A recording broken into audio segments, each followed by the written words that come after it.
Ciao Raga! Musta Naga? Welcome sa inyong lahat. I am Chad and I will be your guide. Raga, importante ang content ng vlog na are kaya makinig na maigi at unawaing mabuti. Italian citizen ka naga? O baka naman ikaw ay nag-file na at naghihintay ng result? O baka naman nagpaplano ka palaang na ikaw ay mag-apply ng Italian citizenship? Allora, dapat na alam mo ito Raga. Kung ikaw ay isang natural-born Filipino citizen, tapos ay naka-acquire ka o naging naturalized citizen ka ng ibang bansa, example, Pinoy ka dati, tapos ay naging naturalized Italian citizen ka na, pero hindi ka pa nakakapag-dual citizen. Kung uuwi ka ng Pilipinas, ay kailangan mo pagang kumuha ng visa. Ano ga yung tinatawag na balikbayan privilege? Dahil ba diyan ay pwede na mag-stay sa Pilipinas ng up to 1 year na hindi na kailangan ng visa at wala ring dapat nababayaran na travel tax? Ano yung dapat na dadalhin na dokumento at gagawin na step doon sa immigration pagdating mo sa Pilipinas para diyan sa balikbayan privilege na iyan? Alamin natin ang detalye Raga, doon po na sigla, partiyamo.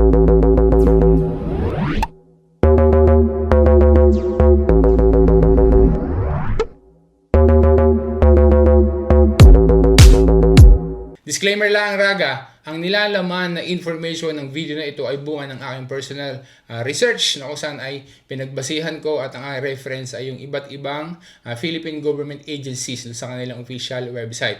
Ikaw ay ini-encourage ko Raga na ikaw ay laging mag-verify at magkonsulta bago magdesisyon doon sa Philippine Embassy or sa Philippine Consulate doon sa kanilang mga opisina kung saan bansa ikaw naroroon. Okay, simulan na natin. Di ka kapag ka naging citizen ka na ng ibang bansa, example, nandito tayo sa Italia, kapag ka naging Italian citizen na, malimit na tanong ay gaano ka katagal na pwedeng mag-stay sa Pilipinas kapag ka umuwi.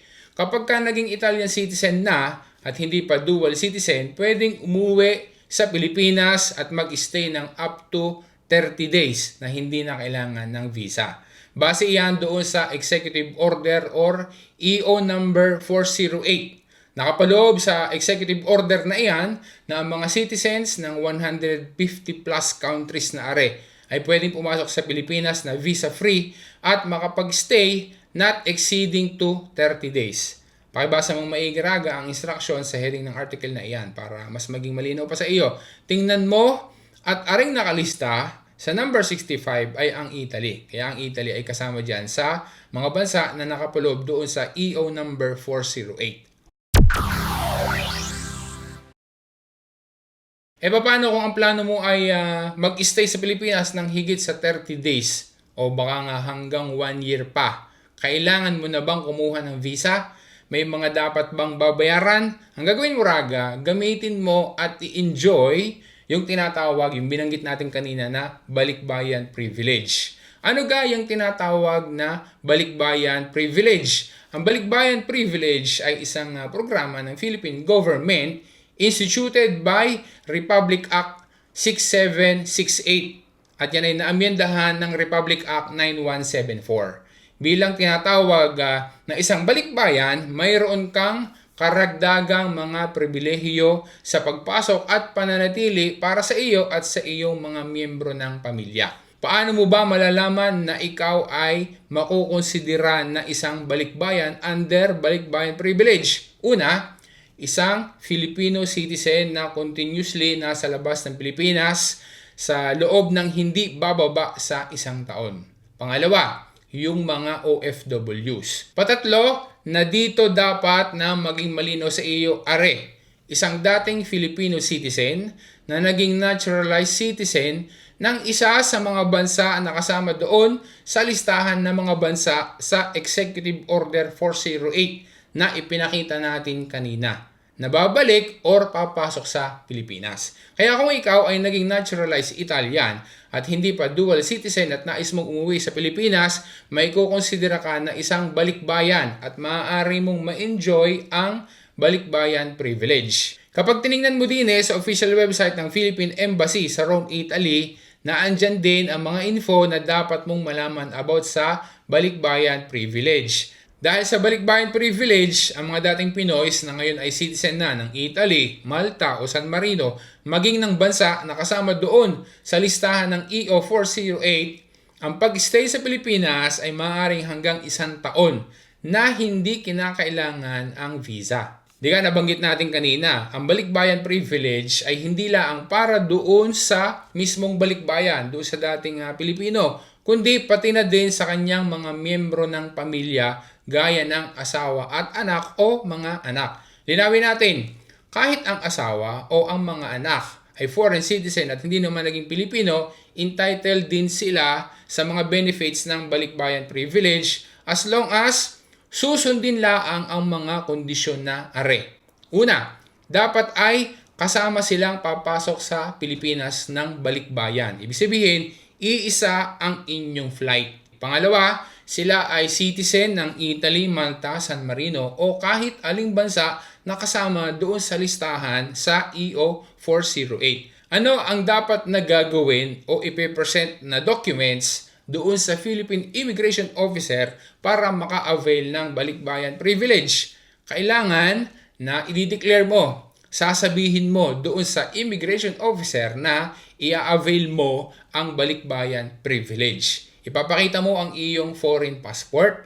Example, ang iyong Italian na passport, kung halimbawa ikaw ay Italian citizen, na dapat yon ay valid pa ng 6 months beyond the intended date of stay doon sa Pilipinas. At para patunayan na ikaw ay dating Filipino citizen, either na ipapakita mo doon sa immigration officer ang iyong lumang Philippine passport o ang copy ng iyong birth certificate na galing sa PSA o galing doon sa Philippine Statistics Authority. Tandaan na iyang dalawang documents lang na iyan ang pwedeng gawing proof na ikaw ay dating Filipino citizen.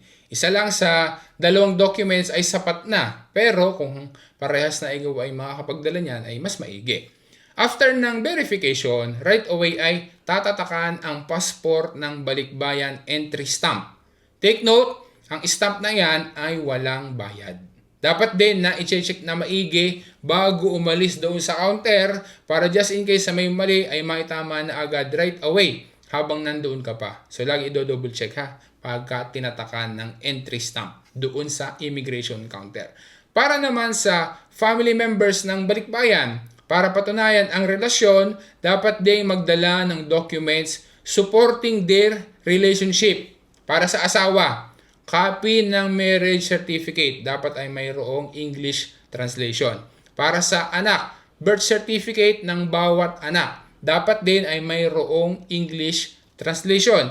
Adoption papers, kung halimbawa na mayroong adopted children, dapat din ay mayroong English translation. Ano pa ba ang mga perks under ng balikbayan privilege? Number 1, exemption from travel tax. Number 2, duty-free shopping privilege up to $2,000 US dollars, provided that shopping must be done within 2 days upon arrival and purchases must be made personally noong balikbayan.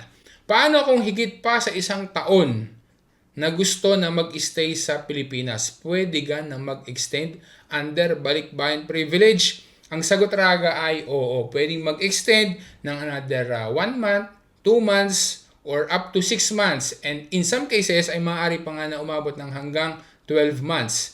Yan ay depende doon sa approval ng immigration, ng Bureau of Immigration. Provided para ikaw ay makapag-extend ng stay, kailangan na mag-a-apply ng extension sa Bureau of Immigration main office o kaya naman ay kahit sa anong Bureau of Immigration office nationwide. Additional na clarification ng mga importante na info. Ang balikbayan privilege ay hindi isang tipo ng visa, kundi yan ay isang entry privilege granted by immigration upon arrival by receiving an entry stamp doon sa passport. Kailangan ba na mag-apply online for balikbayan privilege in advance or bago magbiyahe? Hindi na raga. Ibinibigay iyan doon sa immigration pagdating sa Pilipinas at dapat na sasabihin or magre-request ka doon sa immigration officer sa counter. Ipapakita ulit natin ang full list ng mga bansa na kasama sa Executive Order or EO number 408 para makita mo yung maigi, maisa-isa mo yung mga bansa na iyan. That way, kung merong kang relative or kakilala na nasa ibang bansa na naandyan sa listahan at makakatulong sa kanila ang info na ito, ay ma-share mo sa kanila ang video na ito.